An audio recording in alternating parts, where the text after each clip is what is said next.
Keberpihakan dan dukungan pemerintah terhadap industri alat kesehatan maupun obat-obatan ini paling mudah dilihat dari pengadaan barang dan jasa pemerintah sendiri. E-katalog yang memuat list barang-barang yang dibutuhkan oleh pemerintah ini sebagian besar untuk sektor obat-obatan maupun alat kesehatan didatangkan dari impor. Bahkan obat-obatan bisa berada di atas 95-97%. Ya, kalau pemerintah ingin serius membenahi kemandirian sektor farmasi, maka perubahan paling mudah atau mendasar bisa dimulai dari pengadaan barang jasa pemerintah pusat sampai kepada pemerintah daerah. Dan yang lebih penting lagi adalah kemandirian atau kesiapan industri di dalam negeri untuk bersaing terhadap obat-obatan impor ini juga bisa dimulai dari hal-hal yang sifatnya sederhana.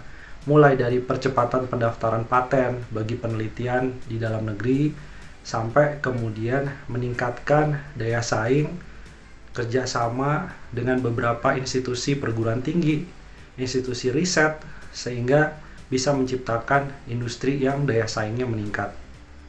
Perbaikan lain adalah terkait dengan masalah pandemi, di mana kebutuhan vaksinasi sangat besar dan sebagian besar didatangkan dari impor, maka ini merupakan salah satu titik paling penting untuk memulai memproduksi vaksin di dalam negeri.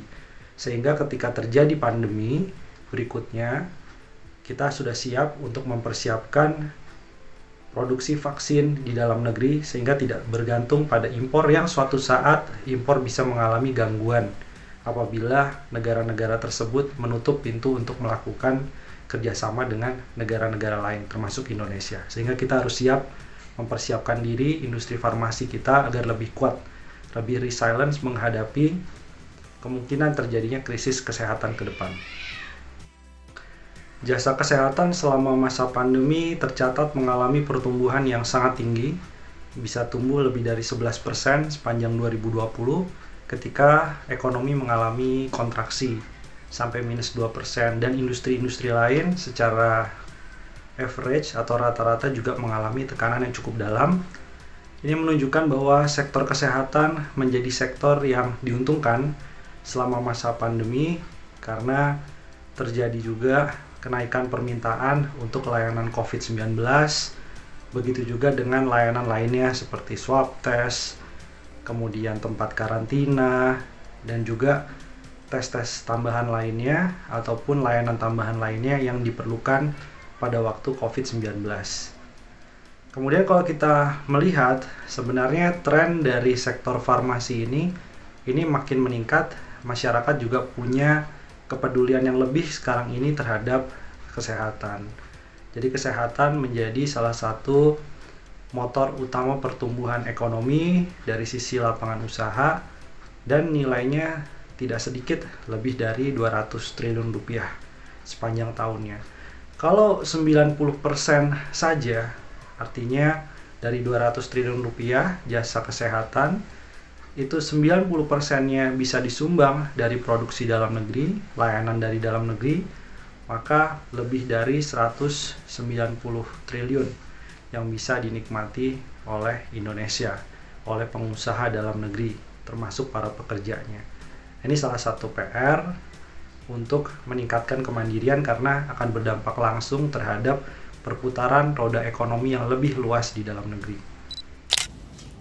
Kalau kita bicarakan industri farmasi di Indonesia, itu sebetulnya adalah industri formulasi, yaitu bahan bakunya kebanyakan import, kemudian kita buat menjadi tablet, menjadi kapsul, menjadi injeksi atau liquid, kemudian kita pasarkan menjadi produk jadi yang digunakan di rumah sakit atau di apotek-apotek.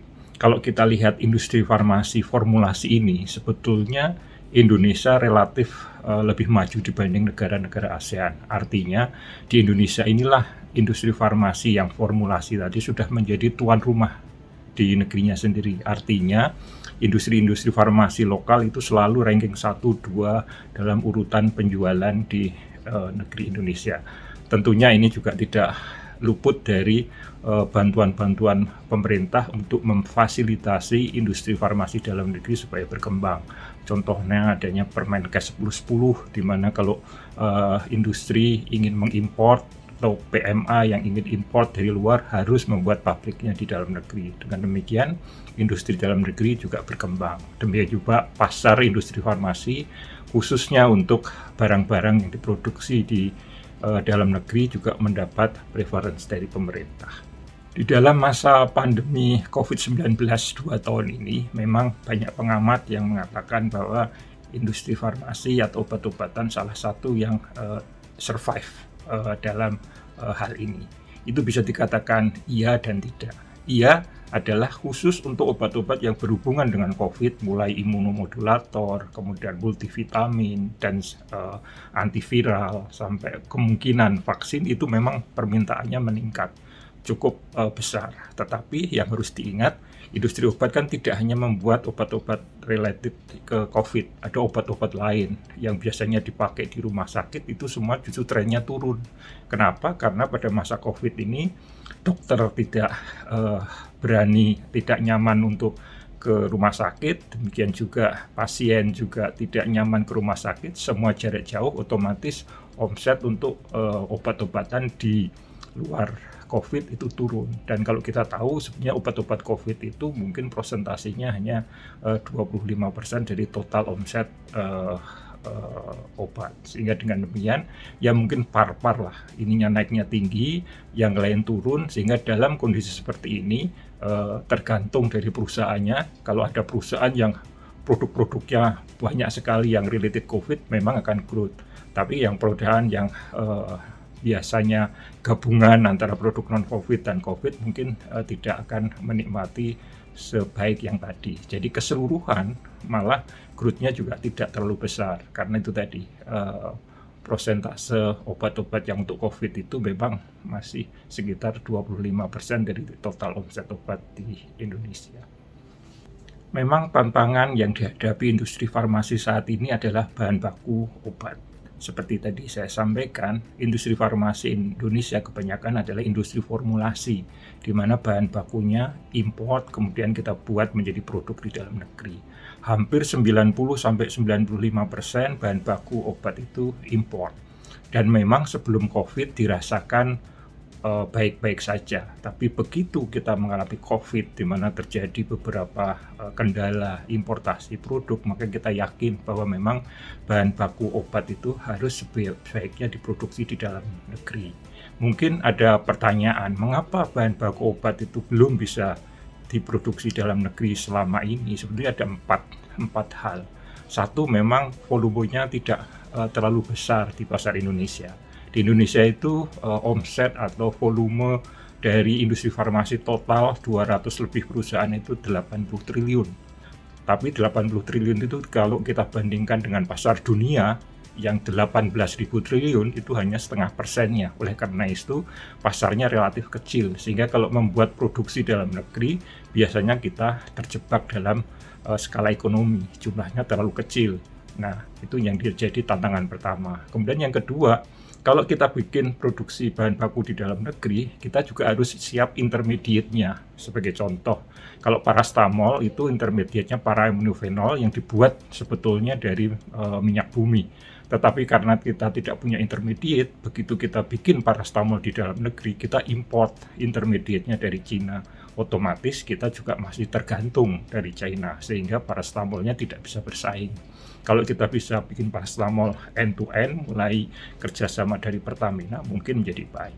Itu kira-kira mengapa bahan baku memang belum bisa dibuat. Tapi ke depan dengan berkembangnya pasar Indonesia karena JKN ataupun karena GDP, maka diharapkan skala ekonominya cukup dan intermediate-nya juga dibangun, serta yang paling penting itu ada insentif dari pemerintah untuk pembangunan bahan baku obat. Insentifnya ada dua, yaitu insentif pada saat investasi pabrik dan insentif jaminan bahwa bahan baku obat itu kalau dibuat di Indonesia akan diserap oleh pasar, misalnya dengan implementasi TKDN. Nah, dengan 4 tadi diharapkan bahan baku obat akan mulai berkembang dan bisa diproduksi di Indonesia. Tanda-tandanya sudah ada beberapa pabrik yang sudah mulai membuat bahan baku obat. Memang in the end of the day tidak harus semua bahan baku. Isu menarik memang kemandirian obat. pertanyaannya adalah bagaimana supaya industri farmasi atau pemerintah bisa membantu kemandirian obat di industri farmasi. Kemandirian obat itu parameternya ada 2 sebetulnya. Satu adalah bahan baku importnya kita turunkan. Artinya kita membuat bahan baku substitusi impor. Kemudian yang nomor 2 yang sama juga adalah kita meningkatkan kemampuan riset kita. Dua-duanya ini akan berjalan sehingga kita lebih mandiri. Kita merasakan sekali pada saat ini, pada saat COVID itu. Begitu COVID, lockdown, kita kesukaran mendapatkan bahan baku dari luar. Banyak yang bahan baku terlambat datang dan segala macam. Demikian juga riset. Begitu vaksin, semua berlomba-lomba untuk membuat vaksin. Kita juga membuat vaksin, tapi memang temponya menjadi lebih lama karena kita belum terbiasa atau belum punya ekosistem riset yang memadai. Nah, ini yang harus kita benahi. Kalau 2 hal ini kita bisa jalankan, bahan baku importnya kita turunkan, kemudian riset ekosistem risetnya kita naikkan, maka dengan demikian kalau ada kejadian pandemi, kita bisa survive. Bagaimana untuk meningkatkan bahan baku substitusi impor tadi? Tadi sudah saya lihat. Pertama, harus ada insentif karena sekali lagi untuk investasi bahan baku itu investasinya cukup besar, dan kedua marginnya juga tidak terlalu tinggi karena itu adalah business to business. Yang kedua, harus ada insentif bahwa bahan baku yang diproduksi di dalam negeri itu ada jaminan pasarnya. Ini yang paling penting karena banyak investor yang mau investasi bahan baku obat di Indonesia. Selalu pertanyaannya, apakah ada jaminan bahwa kalau kita sudah produksi di Indonesia itu akan dipakai oleh Indonesia.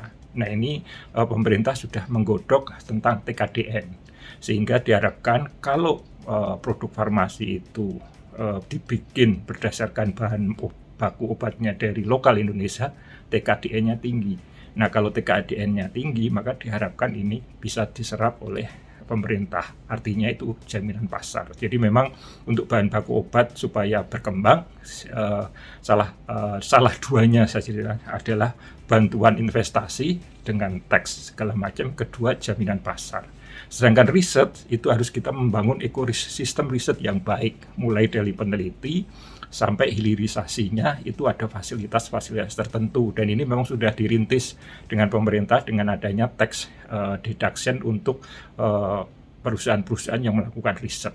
Nah, harapannya kalau 2 hal ini mengurangi bahan baku impor.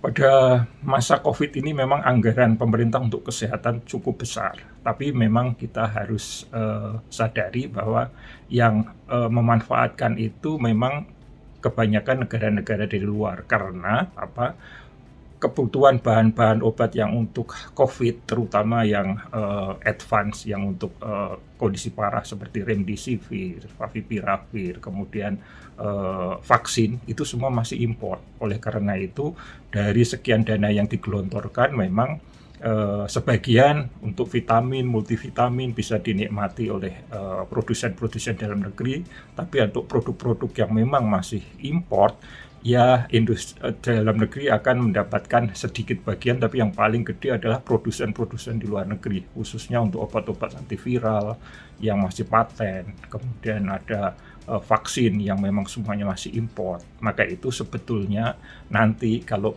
kemandirian kita mulai kita bangun, bisa semua itu sebagian diproduksi di dalam negeri, tidak seperti sekarang semuanya harus import, maka budget atau anggaran yang besar itu akan bisa dinikmati oleh industri-industri dalam negeri sehingga bisa lebih berkembang. Demikian.